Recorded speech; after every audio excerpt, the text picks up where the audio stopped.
Hi, I'm Avedis from Archetypal. We want to talk about today a little bit Mosaic wood floors. Particularly this school about extreme, that we came with an idea that everybody asked me about the crocodile, so let's said we do another animal, something a little aggressive this time, and we came up with an idea to do the tiger. So Vartan is the artist in this project.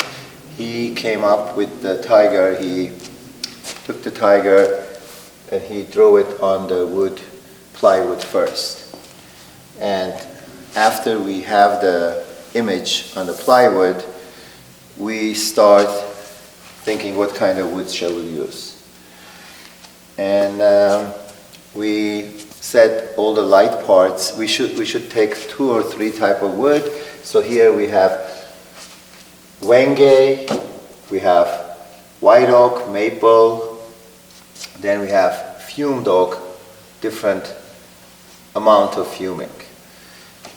And the third color, Vartan chose that to make it white and dry, technique of the getting it in a maple and also on the oak. The different sizes, that mosaic will start from 3/8, it will go up to 2.5, 3 inches, and the different sizes of the slicing it. And after we get those different slices, we start breaking them, chipping them to make them all irregular shape to make it like more interesting. Basically, first it goes on the image, we trace the image to the transfer paper, then transfer paper goes over the carbon paper, and that will make the image go right onto the plywood we're looking for. So this is what we started. And why we wanted to go so intricate, like exactly the color shades, so we can figure out how many shades of the fumed oak we need, what's the lightest colors and what's the dark colors, where we should cut. And then we start slicing the pieces and fuming it actually 2 different color of fume. So this will be all oak, but from the dark to light, which we will make the mosaics. So that's what you could see here. And we start numbering it, what kind of what color of wood should go. But again, where are you going to stop and how are you going to stop? That's the whole most important part. How are you going to transition from one wood to the other? That should be all a little bit imagination, and also it's got to be a little bit of artistic. It cannot be just numbers and putting it in. So that's why once we put this all together, and we had tapes all over to remove and try to tie it up to bring it to hyperrealism. And basically, after the whole mosaic was installed everywhere, we start burning the perimeter. As you could see, all these ups and downs to soften up the edges. Once we hit the wire brush, we will have nice, soft, beautiful transaction from one piece to the other. And that takes care of the perimeter, heavy wire brush, so when we put the silver leaf, it will go inside. Come back to the tiger. Now we have an image of the tiger, but it is not quietly in 3D. So now we have to bring that to realism. What we did, something never been done.